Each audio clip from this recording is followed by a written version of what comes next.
11 নং দৰ্শন ডিচিৰ বঙলা 1942 চন 13 অক্টোবৰ নিশা 10 বজা শিৱসাগৰ জিলাৰ ডেপুটি কনফিডেন্সিয়েল ৰুমটোত ওয়্যাৰলেছ ফোন 4খন টেবুলত সজোৱা আছে। ইলেক্ট্ৰিক কলিং বেল টেবুলৰ খুঁটিত লগোৱা আছে। টেবুল লাইটটো জ্বলি আছে। পোহৰ ফাইলৰ ওপৰত পৰি আছে। ওপৰত চিলিং ফেন, একাষত ওখ টেবুল এখনত টেবুল ফেন যথাস্থানত আছে।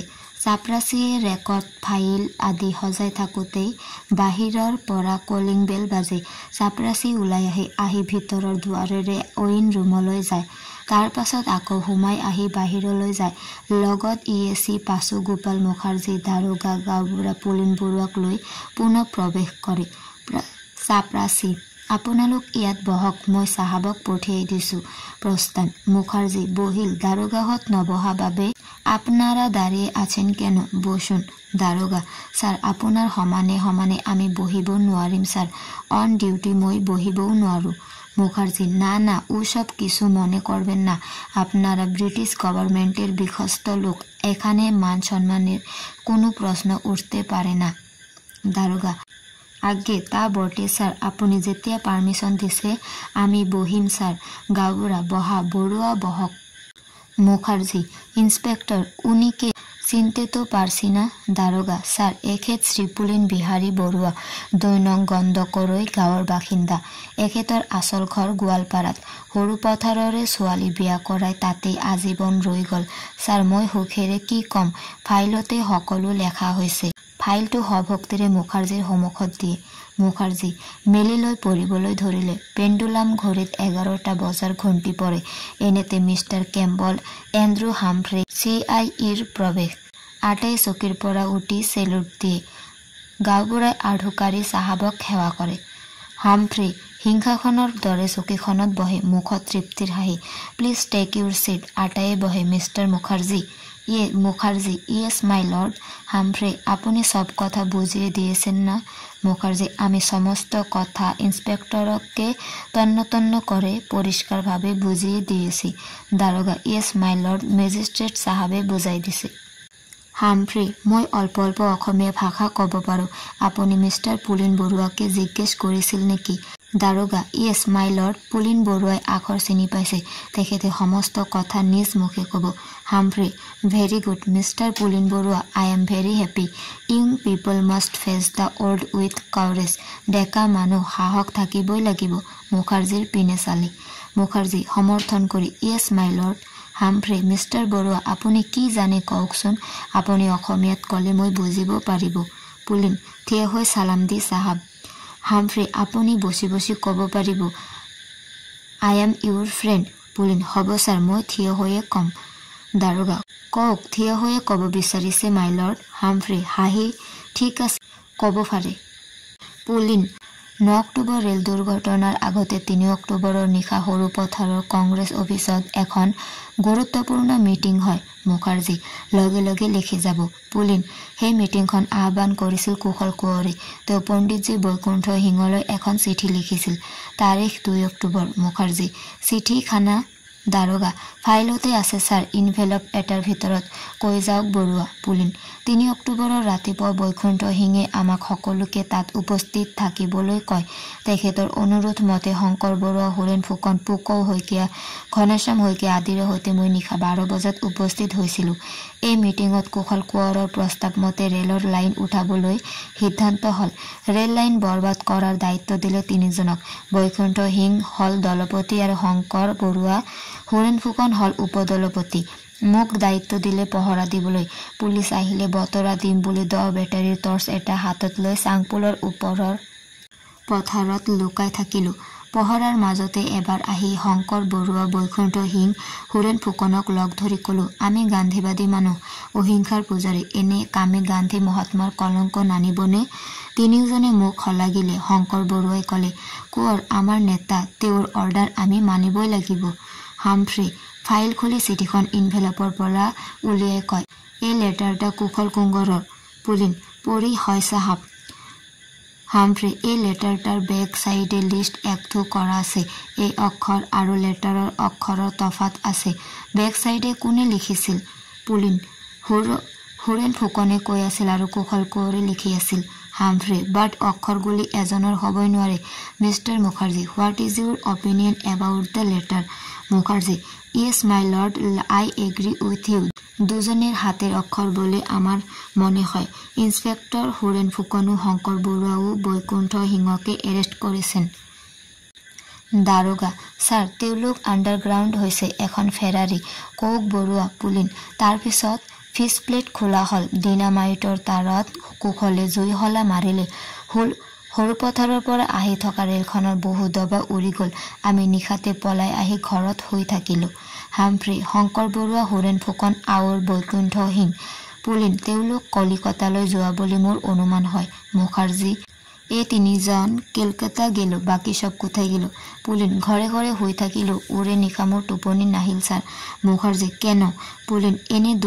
এনে দুষ্কাৰ্য আগে পিছে আমি কৰা নাছিলোঁ মুখাৰ্জী আচ্ছা মিষ্টাৰ বৰুৱা এই পৰিকল্পনাৰ কথা পুলিচকে কেন জানালেন না পুলিন কেনেকৈ জনাব স্যাৰ সাৱধানে কৰি দিছে যে যিয়ে এই কথা লিক আউট কৰিব গুলিৰ মুখত উৰাই দিয়া হ'ব মুখাৰ্জী এই কথা কে বলেছিল গাঁওবুঢ়া কুশল কোঁৱৰে স্যার মুখার্জী বিরক্তিরে আমি মিস্টার বড়ুয়াকে জিজ্ঞেস করছি দারোগা এক্সকিউজ মি স্যার গাঁওবুঢ়া মাফ করবেন স্যার অবলা প্রাণী পুলিন কুশল কোঁৱৰে বাৰ্ণিং দিয়াত মোৰ হৃদকম্পন হৈছিল আৰু ভয়তে গোপনে ৰাখিছিলোঁ মুখাৰ্জী আপনি কোৰ্টে সাক্ষী দিতে পাৰবেন পুলিন পাৰিম স্যাৰ হামফ্ৰে কলিং বেল টিপে চাপৰাচিৰ প্ৰৱেশ ইয়াত চাহ দিব লাগে আমাৰ ৰুমে মিস্টাৰ মুখাৰ্জীকে লৈ যোৱা আমিও যাব চাপৰাচি মুখাৰ্জী আহক স্যাৰ মুখাৰ্জী প্ৰস্থান হামফ্ৰে আপোনালোক 15 মিনিটস বহিব চাহ বিস্কুট খাওক প্ৰস্থান গাঁওবুঢ়া বোপাই তই দেখোন শংকৰ বৰুৱা হুৰেন ফুকন বৈকুণ্ঠ সিংহক হৰুৱালি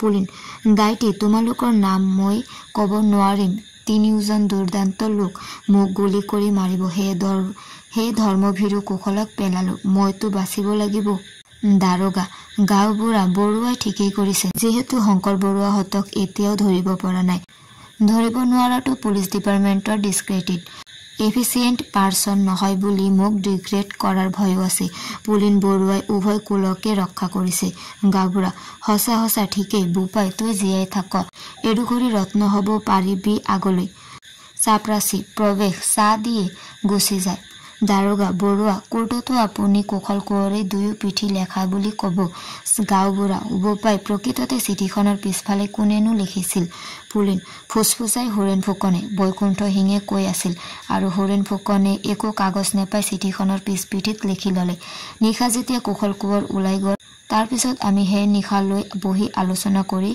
তালিকা কৰি ঘৰাঘৰি গ'লো আমাৰে এজনে চিঠিখন কংগ্ৰেছৰ চিঠিৰ ফাইলতে সোমাই ৰাখিলে দাৰোগা বৰুৱা 3 তাৰিখৰ পৰা 9 তাৰিখলৈ চিঠিখন যে ফাইলতে থাকিলে আপোনালোকৰ কাৰো মনত নপৰিল নেকি পুলিন কাৰ মনত পৰিব সকলো ব্যস্ত বস্তু গোটোৱাত কুশলো সেইদিনা ৰাতিৰ পৰা কংগ্ৰেছ অফিচলৈ অহা নাই বুলিবই লাগে কিয়নো কুশল ভিন্ন কোনো অহিংস আন্দোলনৰ পক্ষপাতি নাছিল হে কুশলক ত্যাগ কৰি আটাই গুচি গৈছিল দাৰোগা আৰু কুশলে পুলিন কুশলে দিনটোত এবাৰ ঘৰলৈ যায় এবাৰ কংগ্ৰেছ অফিচৰ দুৱাৰমুখলৈ আহে অপেক্ষা কৰে আমি লগ ধৰুৱেই নেকি দাৰোগা কুশল কোঁৱৰ আপোনালোকৰ ঘৰে ঘৰে আপোনালোকক লগ ধৰিবলৈ যোৱা নাছিল নেকি পুলিন গৈছিল আমি ঘৰত নাই বুলি ঘৰৰ মানুহৰ দ্বাৰা কোৱাও কুশল উভতি যায় গাঁওবুঢ়া একে গছৰে পাণ যি কি হ'ব আন অহিংসা বোলা হিংসা বোলা আটাই কংগ্ৰেছী আটাই ব্ৰিটিছ বিৰোধী কংগ্ৰেছ মানে কুৎসিত কোনবছ দাৰোগা ঠিকেই ইংৰাজৰ দৰে এওঁলোক আগলৈ দেশ চলাব পাৰিবনে গাঁওবুঢ়া নোৱাৰে আগতে ব্যক্তিত্ব লাগিব তাৰ পিছত দিব লাগিব নেতৃত্ব চৰিত্ৰ বেয়া নেতৃত্ব দিবলৈ যায় পুলিন সঁচা দাইটি আপুনি সুন্দৰ কথা কৈছে দুৱাৰ মেল খালে হামফ্ৰে আৰু মুখাৰ্জীৰ প্ৰৱেশ চাপৰাচি আহি কাপলেট লৈ যায় হামফ্ৰে আপোনালোক এতিয়া যাব পাৰে মোৰ গাড়ীৰে আপোনালোকক গোলাঘাটত পৌঁছাই দিব আমি যেতিয়া কল কৰিব ফেৰ আহিব লাগিব দাৰোগা ইয়েছ মাই লৰ্ড নিশ্চয় আহিম হামফ্ৰে মিস্টাৰ পুলিন বড়ুয়া আপনাকে ব্ৰিটিশ গভৰ্নমেন্ট হায়াৰ পোস্ট অৰ্থাৎ অফিসাৰ কাম দিবে আপনি গভৰ্নমেন্টেৰ ফেভাৰত সিনসিয়াৰলি কাম কৰি যাব প্ৰয়োজন হলে ইন্সপেক্টৰ আউৰ গাঁওবুঢ়াও হেল্প কৰিব আপনাৰ জন্য আমি আমাৰ দৰজা ওপেন কৰি ৰাখিব পুলিন মোৰ সেলুট গ্ৰহণ কৰিব মাই লৰ্ড দাৰোগা মিলিটাৰি কায়দাৰ সেলুট মানে গাঁওবুঢ়া তেনে কৰে হামফ্ৰে মিষ্টাৰ বৰুৱা 1941 তে হামি কামৰূপ ডিষ্ট্ৰিক্টৰ ডিসি আছিলে 6 ডিসেম্বৰ ইন 1941 হামি গুৱাহাটীতে লাঠি চাৰ্জ কৰি ষ্টুডেণ্ট মুভমেণ্ট ঠাণ্ডা বনাই দিছিলে আৰু এই গোলাঘাট সৰু পথাৰ শিৱসাগৰ ঠাণ্ডা কৰিতে নাই পৰিব দাৰোগা নিশ্চয় পাৰিব মাই লৰ্ড মই আপোনাৰ মোষ্ট অবিডিয়েণ্ট সাৰ্ভেণ্ট হিজ মেজেষ্টি সাৰ্ভিসত কাম কৰো আপুনি যি হুকুমকে দিব তাকে কৰিম Humphrey, yes, I know you. You are the most efficient police officer in the Shivsagar district. Now you may go. Many thanks to all. গাঁওবুঢ়া দাৰোগা পুলিন চেলুট দি প্ৰস্থান বাহিৰত মটৰত উঠা শব্দ দুৱাৰ মৰা মটৰ গুচি যোৱা শব্দ Humphrey mister Mukherjee I am successful হা হা হা আৰ কাপুৰ 12 নং দৰ্শন বিচাৰ যোৰহাট কোৰ্ট 1943 চন 6 মাৰ্চ দিনৰ 10 বজা বিচাৰকৰ আসনত শিৱসাগৰ জিলাৰ deputy commissioner mister Campbell Andrew Humphrey CIA ইৰ হুফালৰ আসনত magistrate Pachu Gopal Mukherjee probationer EAC বাওফালৰ আসনত পেছকাৰ যথাযথ স্থানত চৰকাৰী উকিল দেৱেশ্বৰ শৰ্মা আসামীৰ উকিল তাৰা প্ৰসাদ বৰুৱা গৈৰহ আসামী কোখল কোঁৱৰ চাপৰাচি টেকেলা বিচাৰ চলি আছে মধ্য পৰ্যায় পাইছেগৈ চৰকাৰী উকিলে বিবৃত দিবলৈ সাজু হৈ মিষ্টাৰ হামফ্ৰেৰ অৰ্ডাৰলৈ অপেক্ষা কৰিছে হামফ্ৰে ক'বলৈ ধৰিলে হামফ্ৰে নাও গভৰ্ণমেণ্ট প্লিডাৰ মিষ্টাৰ দেৱেশ্বৰ শৰ্মা ক'ব পাৰে দেৱেশ্বৰ মাই লৰ্ড এই বছৰৰে অৰ্থাৎ 1943 চনৰ 11 ফেব্ৰুৱাৰীৰ পৰা 16 ফেব্ৰুৱাৰীলৈ প্ৰথম পৰ্যায়ৰ বিচাৰ চলিছিল গোলাঘাট লোকেল বোৰ্ড অফিচত হৰুপথাৰত ৰেল ষ্টেচনৰ ওচৰতে ঘটা চাংপুলৰ ৰেলৰ লাইন উঠাই বেআইনী আৰু নিহংস অমানৱীয়ভাৱে ৰেল বগৰাই নৰহত্যা কৰা অপৰাধত বিচাৰ সেই দিন ধৰি চলি আছে তাৰ পিছত দ্বিতীয় পৰ্যায়ৰ বিচাৰ আৰম্ভ হৈছিল 1943 চনৰ 3 মাৰ্চৰ পৰা আজি 6 মাৰ্চলৈ আজি বিচাৰৰ অৰ্থাৎ চূড়ান্ত বিচাৰৰ শেষ দিন ৰায়দানৰ দিন 3 মাৰ্চৰ পৰা আসামীসকলৰ বিপক্ষে বিশেষকৈ হৰুপথাৰৰ কংগ্ৰেছৰ নেতা শ্ৰীযুত কোখল কোঁৱৰৰ বিপক্ষে সাক্ষী দিছিল শ্ৰীযুত ভূকন চন্দ্ৰ বুঢ়াগোহাঁই মৌজাদাৰ হৰুপথাৰ মৌজা শ্ৰীযুত ভীমৰাম শইকীয়া চৰকাৰী গাঁওবুঢ়া শ্ৰীযুত পশুপতি শইকীয়া চৰকাৰী গাঁওবুঢ়া শ্ৰীযুত ডম্বৰুধৰ হাজৰিকা শ্ৰীযুত তুলসীৰাম তামুলী শ্ৰীযুত ৰবি মধু শ্ৰীযুত ফটিক চন্দ্ৰ শৰ্মা শ্ৰীযুত ভৱকান্ত তামুলী এখেতসকলে মৌজাদাৰ শ্ৰীযুত ফুকনে আসামী কোখল কোঁৱৰৰ দ্বাৰা এই নাৰকীয় নৰহত্যাৰ ৰেল দুৰ্ঘটনা হোৱা বুলি বাৰে বাৰে কোঁৱৰৰ নামটো উল্লেখ কৰিছিল মৌজাদাৰ ফুকনৰ লগতে অন্যতম সাক্ষী ৰেল বিভাগৰ পুলিচ অফিচাৰ শ্ৰীযুত নাৰায়ণ বৰাই সৰু স্লিপ এখন দেখুৱাই য'ত হাতুৰি আৰু ৰেঞ্জ আদি অপঘাত কোটাঘাত কাৰ্যৰ সা-সঁজুলিৰ নাম আছিল সেই স্লিপ কোঁৱৰৰে আখৰ বুলি সাক্ষ্য দিছিল সমাজৰ প্ৰতি প্ৰক্তিশালী এই দুগৰাকী সাক্ষীৰ সাক্ষ্যই আদালতক প্ৰতীয়মান কৰাইছে যে হৰুপথাৰ ৰেল দুৰ্ঘটনাৰ বাবে প্ৰধান জগৰীয়া আসামী শ্ৰীযুত কোখল কোঁৱৰ আজি আদালতৰ বিচাৰৰ শেষ পৰ্যায়ত উপনীত হৈছো মাথো দুজন সাক্ষীৰ সাক্ষ্য গ্ৰহণৰ পাছতে বিচাৰ সমাপ্ত হ'বগৈ আৰু বিচাৰৰ চূড়ান্ত ৰায়দানো মাননীয় বিচাৰকে আপোনালোক আদালতস্থ সকলোকে শুনাব হামফ্ৰে মূৰ জোকাৰি সন্মতি জ্ঞাপন কৰে হামফ্ৰে ইয়েছ প্ৰচিড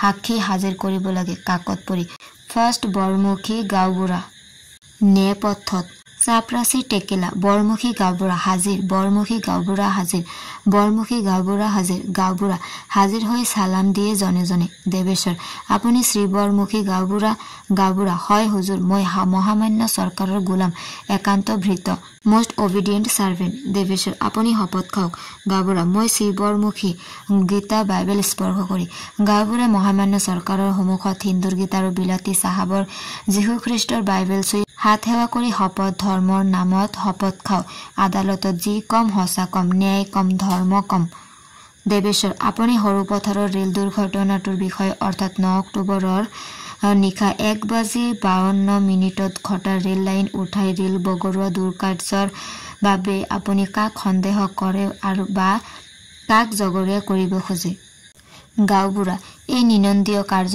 এই অঞ্চলত কোখল কোঁৱৰৰ বাহিৰে অইনে কৰিবই নোৱাৰে মই তেওঁক ছাত্ৰ অৱস্থাৰ পৰাই জানো উদ্ধত ধুৰন্ধৰ 1 নং বিপ্লৱী বাবে স্কুলৰ পৰা খেদা খাইছিল পঢ়া শুনা তেতিয়াৰ পৰা কোনো স্কুলতে কৰিব নোৱাৰিলে সেই উৎপত্তীয় স্বভাৱ বয়সত কমক 4 বাৰিলহে সেই উৎপত্তিয়ে স্বভাৱ বয়সত কমক চাৰি বাঢ়িলহে কংগ্ৰেছত সোমাই মহামান্য ইংৰাজ চৰকাৰৰ বিৰুদ্ধে লাগি লগৰে সকলক উত্তেজিত কৰি ৰেল লাইন উঠাই হেজাৰ হেজাৰ মানুহক হত্যা কৰিলে। চাংপুলৰ ঘটনাৰ বাবে প্ৰথম আৰু প্ৰধান জগৰীয়া কুশল কোঁৱৰ। এই দুষ্কাৰ্যৰ বাবে নিঃসন্দেহে নিপাতনে কুশল কোঁৱৰে একমাত্ৰ দোষী। বাকীসকল আছামী এওঁৰ ইংগিত চালিত লোক। কুশল কোঁৱৰৰ আজোককা গোমধৰ কোঁৱৰে 1828 খ্ৰীষ্টত ব্ৰিটিছৰ বিৰুদ্ধে যুঁজ কৰিছিল। পুৰুষানুক্ৰমিক এই বংশৰ মানুহ ব্ৰিটিছৰ শত্ৰু আৰু আততায়ী। এই দাগী বংশৰে সন্তান হল কুশল কোঁৱৰ। পূৰ্বপুৰুষৰ চিত্ৰ চৰিত্ৰই কুশল কোঁৱৰৰে যে এনে কাম তাক ভটভটীয়াকৈ ধৰিব পাৰি। চৰকাৰ বাহাদুৰ হামফ্ৰে নাও আপুনি এতিয়া যাব পাৰে। নোট কৰে গাঁওবুঢ়া চালাম দি প্ৰস্থান। Humphrey next please ৰাজসাক্ষী নেপথ্যত চাপৰাচি Pulin Bihari Barua হাজিৰ। পুলিন বিহাৰী বৰুৱা হাজিৰ। পুলিন বিহাৰী বৰুৱা হাজিৰ। পুলিন প্ৰৱেশ চালাম দিয়ে দেৱেশ্বৰ আপুনি শ্ৰী পুলিন বিহাৰী বৰুৱা। পুলিন হয় ছাৰ। দেৱেশ্বৰ গীতা বাইবেল আগত দি আপুনি আদালতত শপত খাওক। পুলিন মই শ্ৰী পুলিন বিহাৰী বৰুৱা গীতা আৰু বাইবেল স্পৰ্শ কৰি শপত খাওঁ যে মই যি কম সঁচা কম। দেৱেশ্বৰ আপোনাক গভৰ্ণমেণ্টে ৰাজসাক্ষী হিচাপে আদালতত হাজিৰ হ'বলৈ আপোনাৰ সন্মতি সাপেক্ষে চমন জাৰি কৰিছিলে। পুলিন হয়। দেৱেশ্বৰ আপুনি সদ্যহতে ৰাজসাক্ষী হিচাপে সাক্ষ্যদান কৰিবনে সাধাৰণ সাক্ষী হিচাপে সাক্ষ্যদান কৰিব? পুলিন মই ৰাজসাক্ষী হিচাপে সাক্ষ্যদান কৰিম। হামফ্ৰে মোৰ জোকাৰি অৰ্থব্যঞ্জক চাৱনিৰে মুখ টিপি হাঁহে। দেৱেশ্বৰ 1942 চনৰ 9 অক্টোবৰৰ নিশা 1:52 ঘটা চাংপুলৰ দুৰ্ঘটনাটোৰ বিষয়ে আপুনি কিবা জানেনে? পুলিন হয় ছাৰ মই জানো। দেৱেশ্বৰ কওকচোন আপুনি কি জানে? পুলিন কুশলৰ পিনে চাই মুখ ঘূৰাই ক'ব ধৰিলে 9 অক্টোবৰৰ নিশা 11 বজাৰ পৰা শ্ৰী কুশল কোঁৱৰৰ নিৰ্দেশ মতে মই ঘনশ্যাম শইকীয়া হুৰেণ ফুকন শংকৰ বৰুৱা বৈকুণ্ঠ সিং কনকেশ্বৰ কোঁৱৰ ধৰ্ম ডেকা পুকৌ শইকীয়া সূৰ্য শইকীয়া ইন্দু ফুকন সোণেশ্বৰ কোঁৱৰ গংগাধৰ আহোম মদন ফুকন ধৰ্মেশ্বৰ বৰুৱা মাজুপিত্ত কোঁৱৰ নগেন চুতীয়া তিলক বৰা আদি ৰেলৰ লাইন উঠাবলৈ গৈছিলোঁ আৰু নিশা 1:52 চাংপুলত ৰেল বাগৰি পৰিছিল আমাৰ এই দুষ্কাৰ্যৰ কাৰণে। মই 2 নং গণ্ডকৰৰ সৰুপথাৰ কংগ্ৰেছ কমিটিৰ শান্তি মিল বাহিনীৰ নায়ক আছিলোঁ। এই কাম কৰি মোৰ বিবেক দংশন হ'ল কিয়নো আমি 1934 চনত গোলাঘাটলৈ মহাত্মা গান্ধী আহোঁতে অহিংসক হৈ কাম কৰিম বুলি শপত খাইছিলোঁ। সৰুপথাৰ কংগ্ৰেছৰ নেতা কুশল কোঁৱৰৰ বাবে আমি আটায়ে অনিচ্ছা সত্ত্বেও নৰহত্যাত লিপ্ত হলোঁ আৰু এক পাপৰ বোজা মূৰত লৈ মানৱতাৰ হাতত বেহাবলৈ আমাৰ হত নগল। শেষত মহামান্য চৰকাৰ বাহাদুৰৰ ওচৰত নিজৰ দোষ স্বীকাৰ কৰি ক্ষমা খুজিলোঁ। এই অদূৰদৰ্শিতাৰ বাবে শ্ৰী কুশল কোঁৱৰ আছিল যন্ত্ৰী আৰু আমি আটাই আছিলোঁ নিষ্প্ৰাণ যন্ত্ৰ। বিবেকক বিসৰ্জন দি এক যন্ত্ৰচালিত প্ৰাণীৰ দৰে কাম কৰিছিলোঁ। কুশল কোঁৱৰ ভিন্ন মোৰ দৃষ্টিত অইন কোনো এই অপৰাধৰ বাবে অপৰাধী নাইবা অভিযুক্ত আছামী হিচাপে সাব্যস্ত নহয়। আমি মহামান্য বৰেখু চৰকাৰ বাহাদুৰৰ ওচৰত ক্ষমাৰ যোগ্য বুলি বিবেচিত হ'ম। দেৱেশ্বৰ পেস্কাৰৰ টেবুলৰ পৰা লৈ আপুনি জানেনে এই পত্ৰখনৰ আখৰবোৰ কাৰ? পুলিন হয় জানো। হামফ্ৰে জানে নাম ক'ব লাগে। পুলিন হে ধৰ্ম অৱতাৰ এই পত্ৰৰ আখৰ কুশল কোঁৱৰৰ বৈকুণ্ঠ সিংলৈ 2/10/42 তাৰিখে লিখিছিল। হামফ্ৰে মিষ্টাৰ বৰুৱা এই চিঠিখনৰ বেক পিঠিৰ অক্ষৰ কাৰ আছে? পুলিন কুশল কোঁৱৰৰ। তেওঁ সেইদিনা অৰ্থাৎ 3/10/42 তাৰিখে কংগ্ৰেছ অফিচত বহি নিশা এই তালিকাখন কৰি তাত উল্লেখ থকা বস্তুখিনি আমাক যোগাৰ কৰি 9/10/42 তাৰিখে নিশা চাংপুললৈকে কঢ়িয়াই লৈ যাব কৈছিল। হামফ্ৰে আপনিতো কুশল কোঁৱৰৰ অক্ষৰ মাতিব পাৰিব? পুলিন পাৰিম মাই লৰ্ড। লৈ পৰিবলৈ ধৰিলে। শ্ৰদ্ধেয় পণ্ডিতজী ইয়াত কৰ্মীসকলৰ মাজৰ হুলস্থুল। বাহিৰৰ পৰা অহা 6-7জন নেতৃস্থানীয় কৰ্মীয়ে কাম কৰি আছে। সংগঠন শক্তিশালী কৰিব লাগে। আপুনিও ইয়ালৈ সোনকালে আহক। ইতি আপোনাৰ বন্ধু কুশল কোঁৱৰ। 2 অক্টোবৰ 1942 চন। Humphrey now back side please. Pulin my lord মাতিব ধৰিলে। পত্ৰখনৰ হিপিঠি তালিকা। পুলিন পৰে চাবুল 2 পাত ৰেঞ্চ 4 পাত হাতুৰি 4টা জেংকুৰ 2ডাল তাৰ কটা কিচি 2খন নাৰিকলৰ জুৰি 2 মুঠি কেৰাচিন তেলৰ টিন 2টা বস্তা 1 গাঁঠ।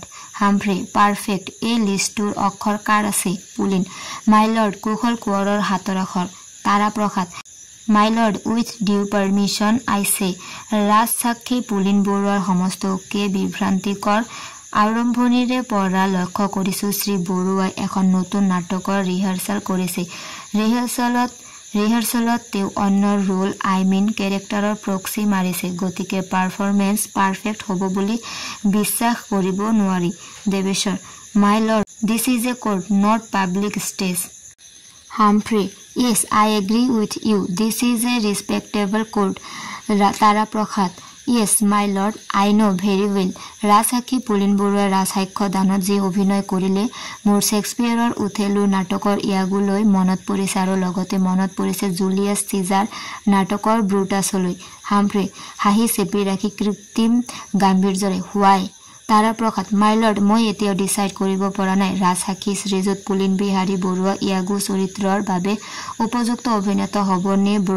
ব্ৰুটাছৰ ভূমিকাৰ বাবেহে অদ্বিতীয় অভিনেতা হ'ব পাৰিব সকলোৱে হাঁহি দিয়ে হামফ্ৰে অৰ্ডাৰ অৰ্ডাৰ অৰ্ডাৰ হাতুৰি মাৰে দেৱেশ্বৰ সৰুপথাৰ মৌজাদাৰ শ্ৰীযুত ফুকন চন্দ্ৰ বুঢ়াগোহাঁই ডাঙৰীয়ায়ো কুশল কোঁৱৰৰ আখৰ বুলি চিনাক্ত কৰিছে তদুপৰি ৰেল বিভাগৰ পুলিচ অফিচাৰ শ্ৰীযুত নাৰায়ণ চন্দ্ৰ বৰায়ো কুশল কোঁৱৰৰ আখৰ বুলি চিনাক্ত কৰাৰ পাছত দৃঢ়ভাৱে সাব্যস্ত হৈছে তাৰা প্ৰসাদ চৰকাৰী সাক্ষীয়ে চৰকাৰৰ সপক্ষে ক'ব এয়া স্বাভাৱিক ৰিহাৰ্সেল ভাল হ'লে সাক্ষ্য ভাল হয় সাক্ষ্য ভাল হ'লে লক্ষ্যত উপনীত হ'ব পাৰি দেৱেশ্বৰ মাই লৰ্ড ৰাজসাক্ষী শ্ৰী পুলিন বিহাৰী বৰুৱাৰ সাক্ষ্যদান শেষ হৈছে তেওঁ এতিয়া যাব পাৰে হামফ্ৰে ইয়েছ দেৱেশ্বৰ আপুনি এতিয়া যাব পাৰে পুলিন সালাম দি গ'ল হামফ্ৰে জাজমেণ্ট লিখিলে স্বাক্ষৰ কৰিলে হামফ্ৰে সাক্ষীসকলৰ সাক্ষ্যদানৰ ভিত্তিত আমি বিচাৰ আভি শেষ কৰিলো আজি 6/3/43 তাৰিখ বিচাৰৰ চূড়ান্ত ৰায়দান ঘোষণা কৰিম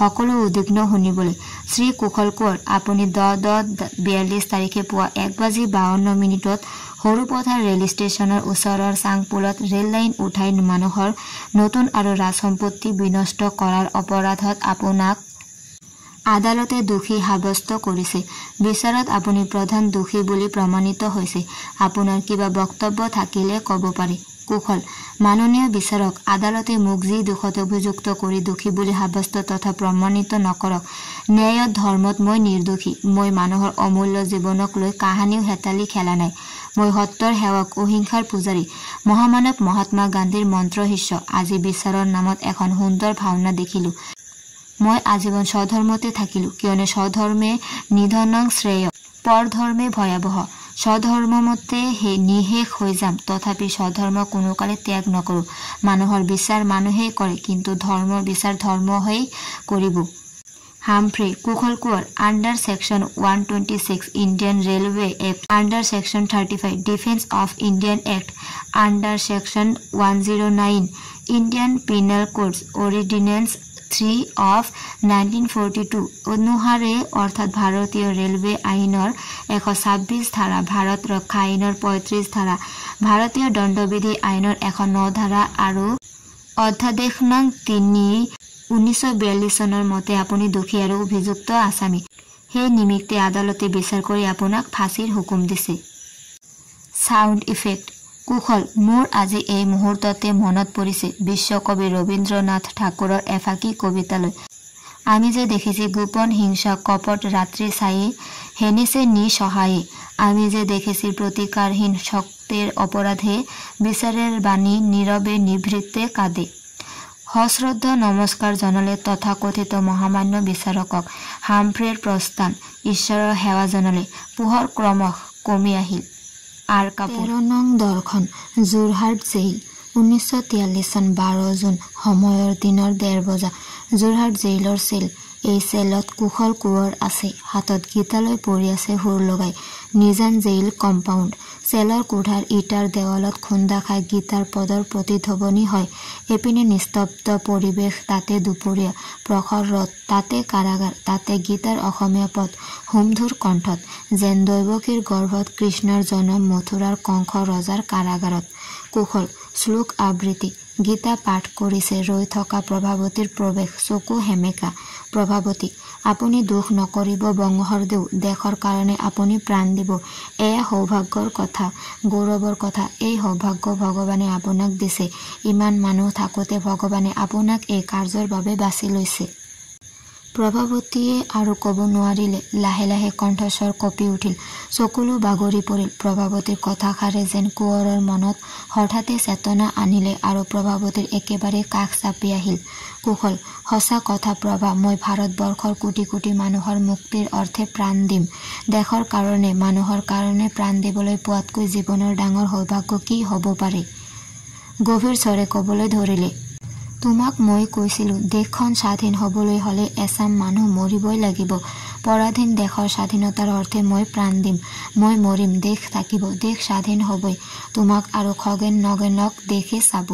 প্ৰভাৱতী ক্ৰমে ক্ৰমে উচুপি উচুপি কান্দিব ধৰিলে। কুশল, এয়া ঈশ্বৰৰ ইচ্ছা প্ৰভা, আমি সকলোৱে তেওঁৰ ইচ্ছাতেই চলিছো হওক।